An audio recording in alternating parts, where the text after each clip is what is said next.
passed by the legislature, signed into law by the governor.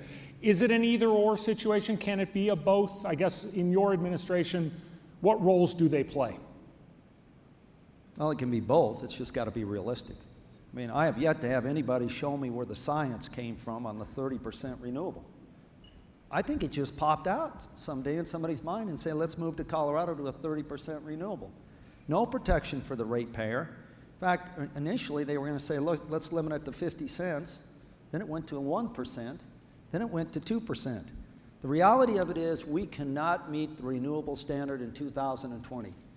Those Democrats up there that put that in place won't be around here. They're term limited. They don't have to answer to you when we can't meet those standards, which means we're going to have to either change the law or we have to go out of state and buy the power. And when you buy that power, in my opinion, it's part of an effort. Well, when you buy that power, you will pay premium prices because they know we have to have it from certain areas. I'm also concerned about the social engineering engaged in this. I don't want the cost of natural gas driven up in price simply to make alternatives look more reasonable in cost. And if you think about that sentence and the social engineering threat out there, it is a great fuel. It is Colorado's fuel. It's a product we can export. And the renewables, we need it all. But the percentage that we commit the future to has got to be achievable without outrageous ratepayer revolt. And it's got to be doable in a way that we can, out there in the farm and the ranch, we got to run trucks. We got to run transportation. We need natural gas. And maybe, the governor, in fact, the mayor, I'll mention this, the mayor in a speech last week said what we have to do is wean off cars. Doesn't talk about converting cars from our legacy fuel of gas to natural gas, which would be a logical answer. It says get rid of cars. That's not achievable. We've got to be practical in our goals. When you're talking about natural gas, what did you make of the legislation that also passed that the governor signed into law to transfer the coal plants to natural gas? Well, I was concerned about ratepayer protection. Clean coal has a huge future, and that provides, the average pay up there is about 114,000 jobs. But look, we have an abundance of natural gas. We need to look at conversion of natural gas for our vehicles. There's so much we can do with it. In fact, I think if we let the industry, in a responsible manner, go to work and produce this, I think the actual problem we could run into, especially with the new massive oil find up at Jake and up at the Powder River Basin, I think we could actually have a problem moving the product out because we have so much of product available. We have time for the final question that went to each of the candidates ahead of time. Do you believe that hydraulic fracturing should continue to be regulated as it currently is at the state level? The answer is yes. I am deeply concerned that our Congresswoman is the sponsor of this fracking stuff nationwide. They have no concept of what it would do to the industry if that federal legislation passes. It would be devastating. Ladies and gentlemen, Scott McInnes. Thank you. Thank you very much. Thank you. It's good seeing you. Appreciate it. And now the final candidate that we will bring to the stage, the mayor of the city and county of Denver, John Hickenlooper.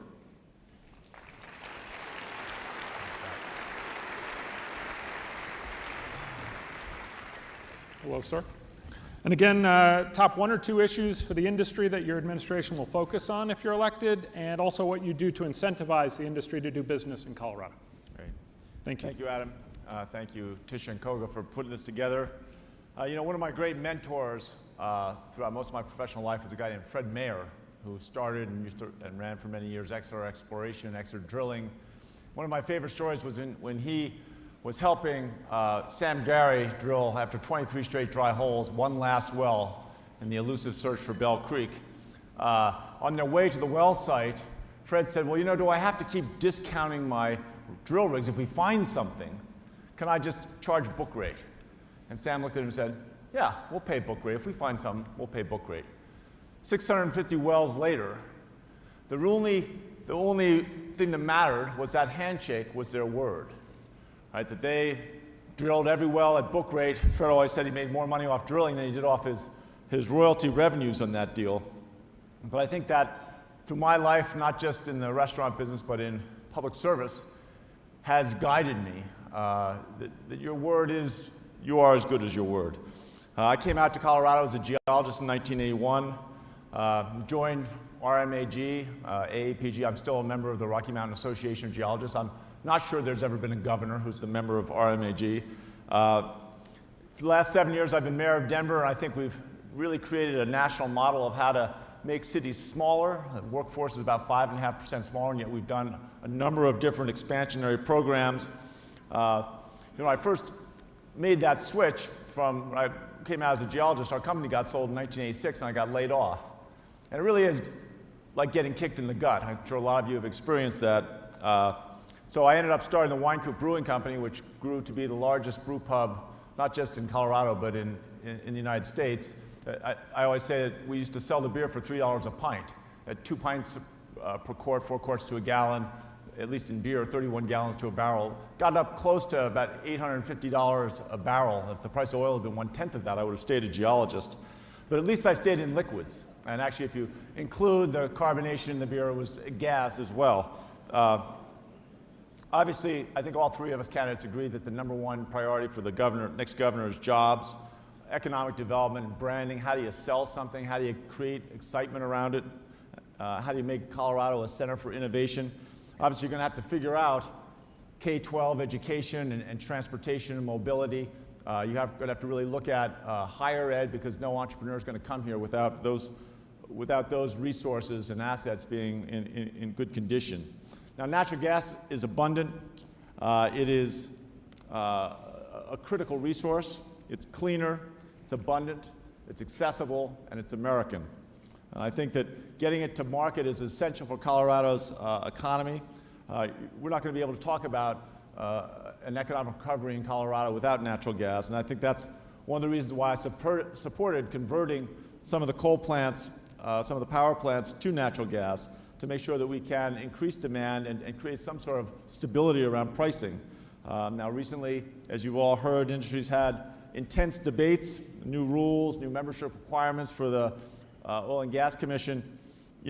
Regardless of the merits of the debate, this debate did create a level of uncertainty.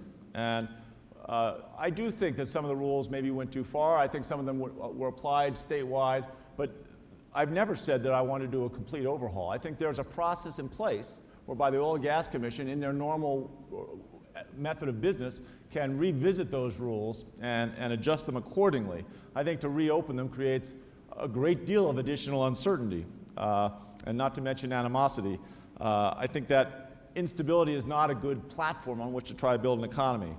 If I was governor, I think you would end up being bored by the level of predictability and stability. We would make sure that we had the right people on the Oil and Gas Commission, that says that 3 have to be experts in oil and gas, and it has other criteria from either committees or backgrounds for the other members. There's no reason why that can't just be the floor, right? Why can't all 9 members of the Oil and Gas Commission have expertise in oil and gas affairs? I think that predictability is going to be the base of the recovery, and my ability to do that, being bored, to bore you at it, is critical. Now, it doesn't mean I'm going to sit idle. We saw in the news last week that with the moratorium in the Gulf, that some of the large exploration companies that have Gulf operations, but also in Colorado, were looking at maybe redeploying some of their assets, and I called senior vice presidents with Noble, with Anadarko and Houston, and had some discussions about what were they looking for, and how could Colorado be more effective in attracting their capital investments.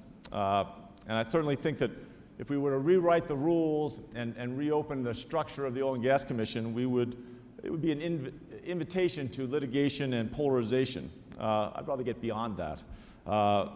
There are tools within the Oil and Gas Commission, its power to work with industry, to create, to get away from those unique burdens.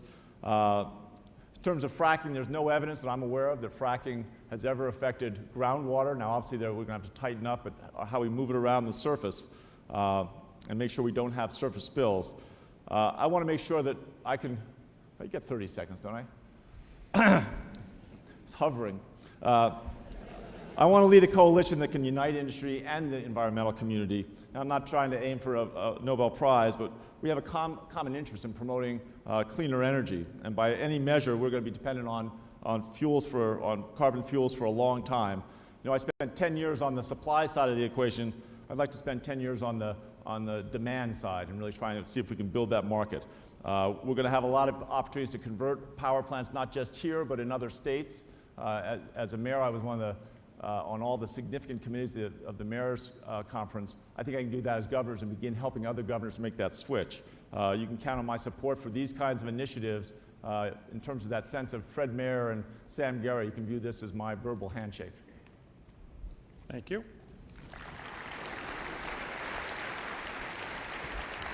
So I'm not a mind reader, but I'm going to guess that if I asked the gentleman who was just in your seat before me, he would say that you're waffling when it comes to the rules and regulations. Let me play devil's advocate with you here. I mean, how does this play out under your administration? Well, it's not waffling at all. I mean, you have two choices. You can reopen the oil and gas rulemaking and go through that process again and open those old wounds, or you can say, all right, the process right now is correcting the mistakes that were there, right? And so those mistakes are going to get worked out in the normal process. Those are two very different responses, and I think letting the normal process correct the problems that occurred allows the industry to go forward with greater certainty, and much greater consistency, right? And therefore more predictability. Do you need to change the makeup on the commission in order to have that natural, the problems play out? I guess, do you have to have them fixed, or can they be fixed under the current makeup of the commission? Well, I heard the applause line, so I know what the right answer is, right? Oh yeah, we're going to change the structure. I think that's the wrong answer. I think the structure's there. There was a long process, may not like it, but it's there. But there's no reason why you can't appoint people in those 9 slots, each one of whom has real expertise in oil and gas, so that you make sure that there's no bias or animosity, there's no prejudice in the discussions around any issue that's brought before that commission. And that's what we've done with Denver Water. If you look at some of the people we appointed there, we were able to get we wanted to really push conservation and a strong sense of conservation within Denver Water, but we put home builders on there because they could be conservation minded as well, but they also brought that unique perspective. So I don't think you do have to change the structure of the Oil and Gas Conservation Committee. I think what you need to do is make sure that everybody on there, A, has expertise where it's relevant, and B, there's no reason why you can't work in the process of making appointments. I've done this, right? Once you've been in an executive position for 7 or 8 years and you've made a lot of appointments, you learn how to go back and forth and make sure you don't appoint people that are really going to drive the other side nuts. That are going to polarize that commission. It's hard work, it takes time, but in the end, your result is again, consistency and predictability. You had talked the last forum that all of us did on this concept about temperament in your appointments as well. How important is that compared to, say, an expertise? Well, temperament is critically important. Again, it's not like you can have one without the other, right? You need expertise, you need that perspective and experience in a field, but at the same time, you want people that can complement each other's qualities and that can, wherever possible, bring people together, that aren't going to create rifts and drama. Drama, in the end, is one of the great obstacles to progress.